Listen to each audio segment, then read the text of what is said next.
demonstrate the podium? First of all, excuse my back. You're doing a hell of a job. No, you really, really are. And I just met in a room with the bosses. And, you know, one of the things that I think is so important is that there's a lot over the last 6, 8, 10 years.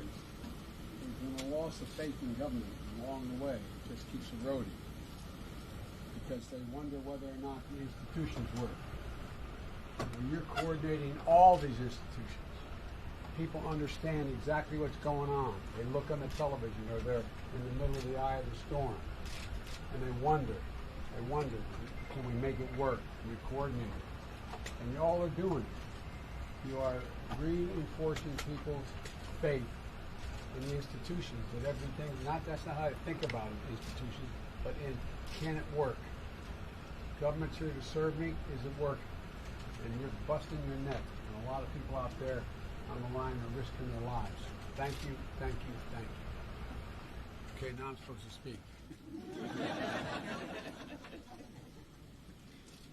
Well, folks, I'm here at FEMA headquarters to thank Homeland Security Secretary Mayorkas, Commandant of the Coast Guard, Fagan, and the Commanding General of the Army Corps of Engineers, Lieutenant General Spellman, and the FEMA administrator who's become the MVP here these days. I spent a lot of time in this room, Griswold of FEMA and the entire workforce, and many other federal agencies that are working together here. You know, they're always going to be above and beyond the running toward danger and to save lives. Most people want to run away from it. These guys run toward it. And it really matters. And they're helping survivors that are really in desperate need. And that's what we're doing as we focus on delivering help to the people directly impacted by Hurricane Ian. I'm going to use this. It made landfall yesterday, and it is still moving across the state today. This could be the deadliest hurricane in Florida's history. The numbers are still unclear, but we're hearing early reports of what may be substantial loss of life. And parenthetically, I should note I've spoken with the governors and the mayors and the commissioners. I've been on the phone with the governor this morning. I spoke with the commissioners and mayors, and they are worried, but every one of them are telling me what an incredible job is being done to save their cities, their towns, their counties, their ports, their bridges, etc. And in the face of serious danger, search and rescue operations got underway before dawn this morning for people stranded and who are in desperate shape. Water rescue is critical. Coast Guard deployed 16 rescue helicopters, 6 fixed-wing aircraft, and 18 rescue boats and crews.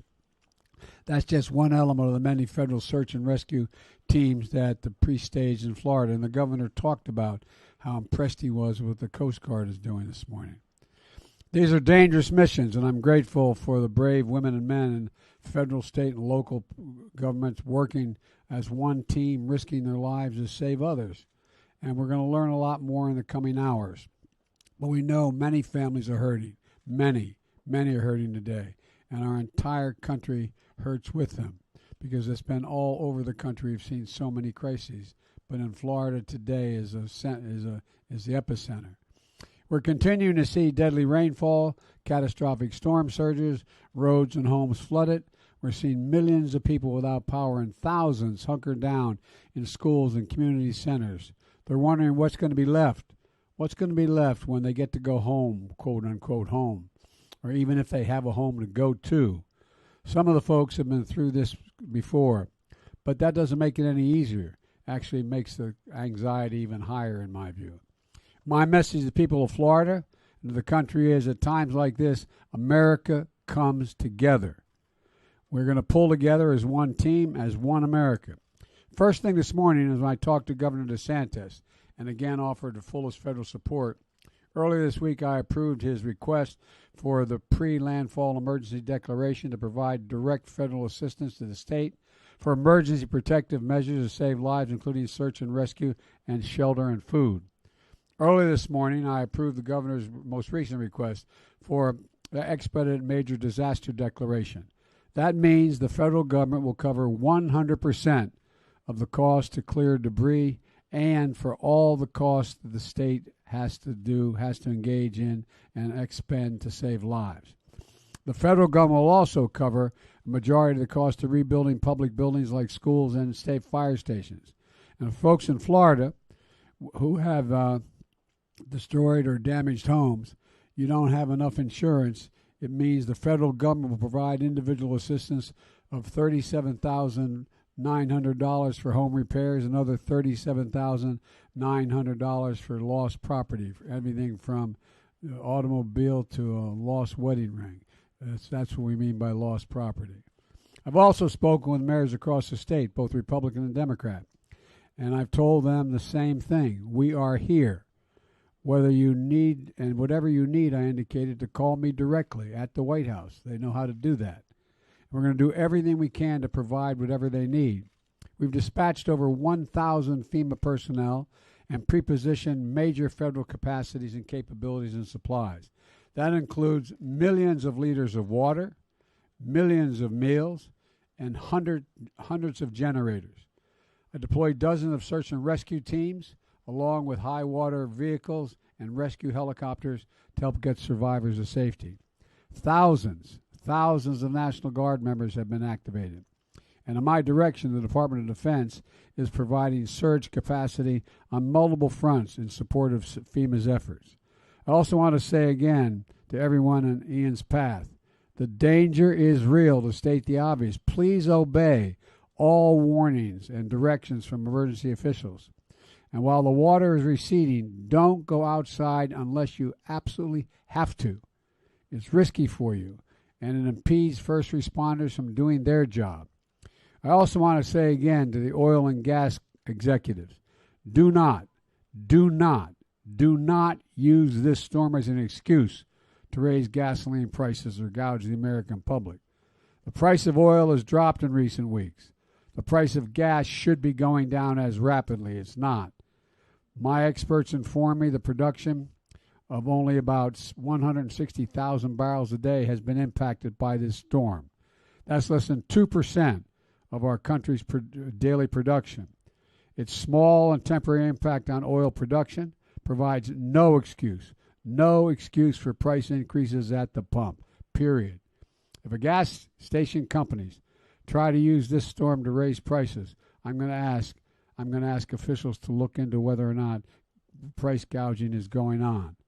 America is watching, and the industry should do the right thing. I expect them to do the right thing. And while we're seeing the devastating images in Florida, I want to be clear. To the people of Puerto Rico, we're not gone away. I am committed to you and the recovery of the island. We'll stand by you for however long it takes to get it done.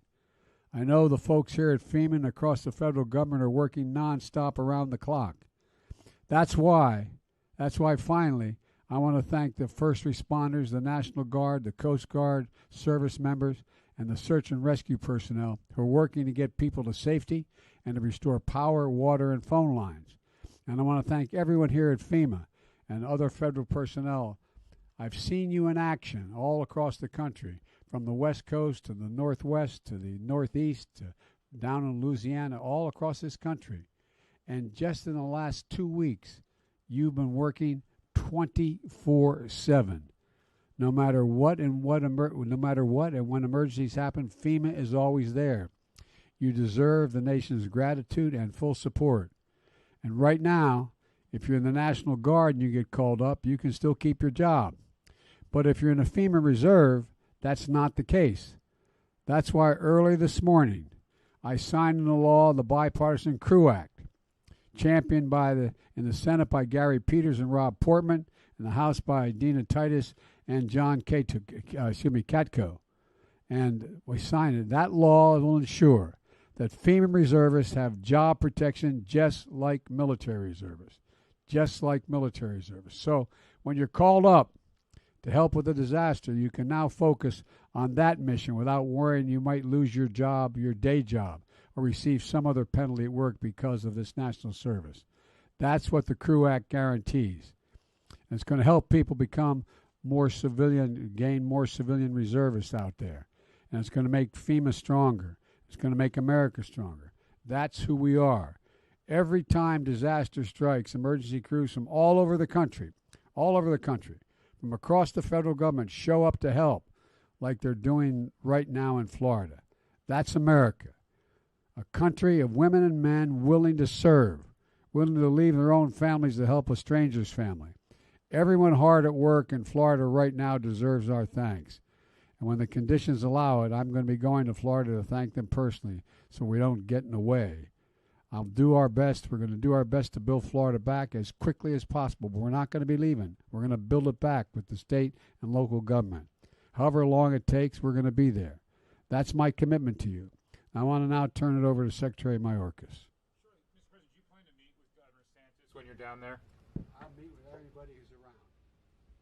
And Mr. The answer is yes, if he wants to meet. Do you plan to go to Puerto Rico as well?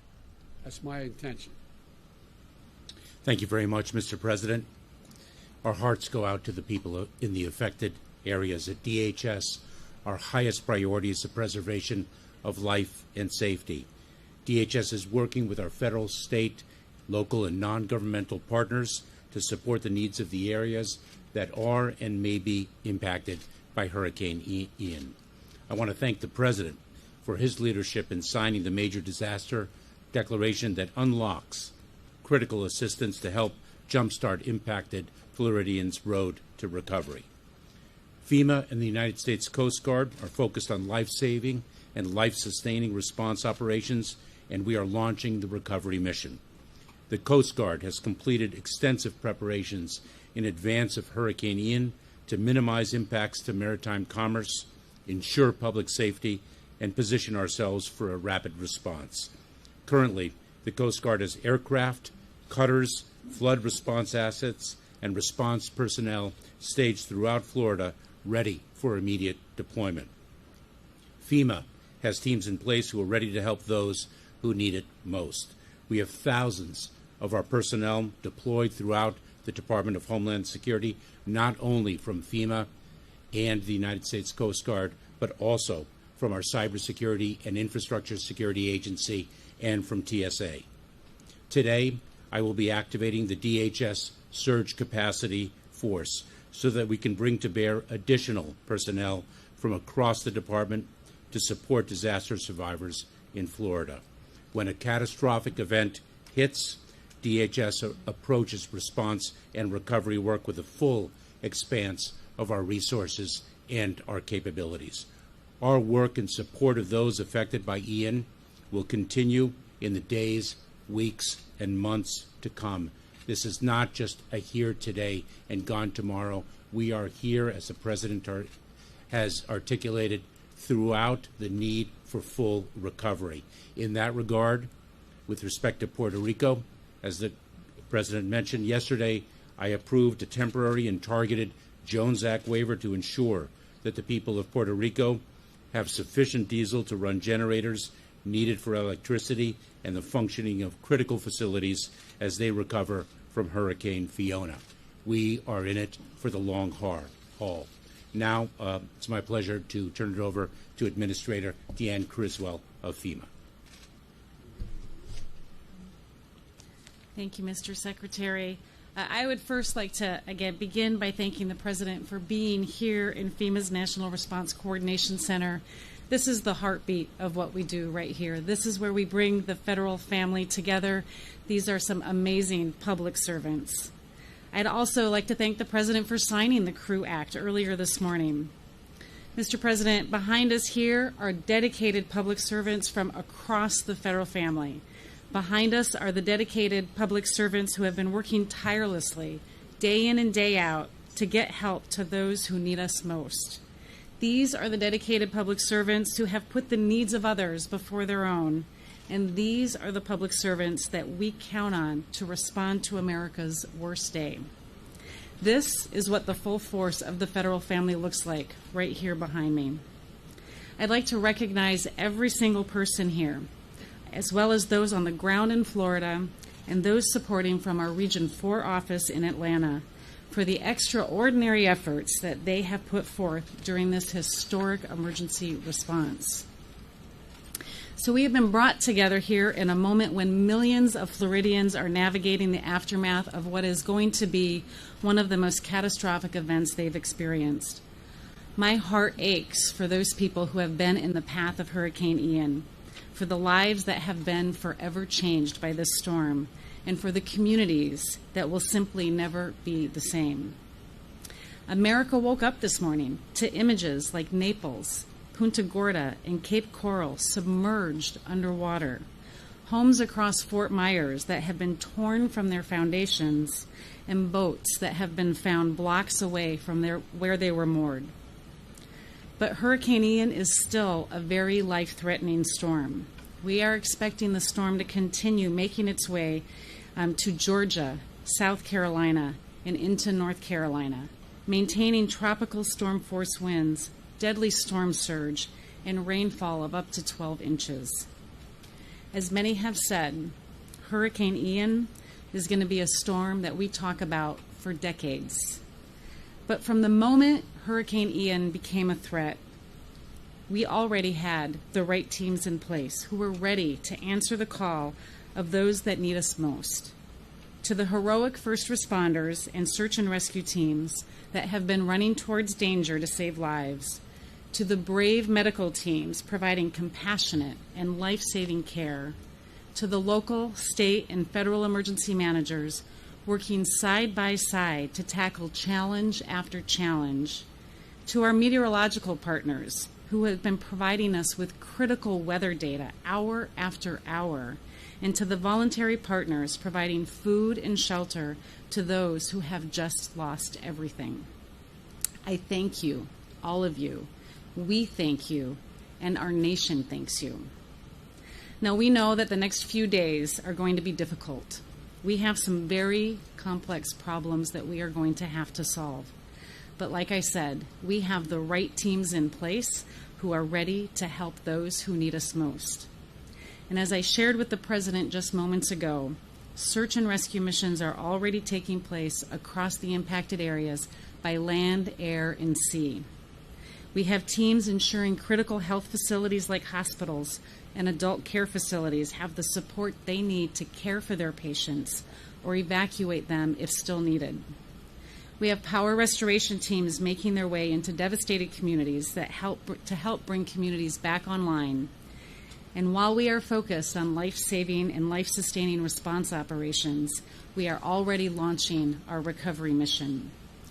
An interagency recovery group is already planning for the long-term recovery needs, such as housing, debris removal, and critical infrastructure repair, as we know this is going to be a complex recovery. As you heard already, the President signed overnight a major disaster declaration that unlocks critical assistance to help these communities jumpstart their road to recovery. Individuals and families right now in Charlotte, Collier, DeSoto, Hardy, Hillsborough, Lee, Manatee, Pinellas, and Sarasota, they can now register for assistance and begin their recovery process. You can register by visiting disasterassistance.gov, through our FEMA app, or by calling 1-800-621-FEMA, 1-800-621-3362.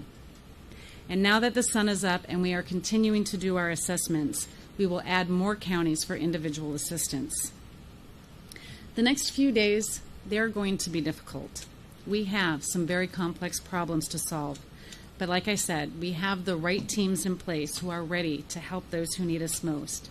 And regardless of how bad it is, I commit to everyone here today that FEMA and our partners across the federal, state, and local levels remain ready and prepared to help these communities in their greatest time of need.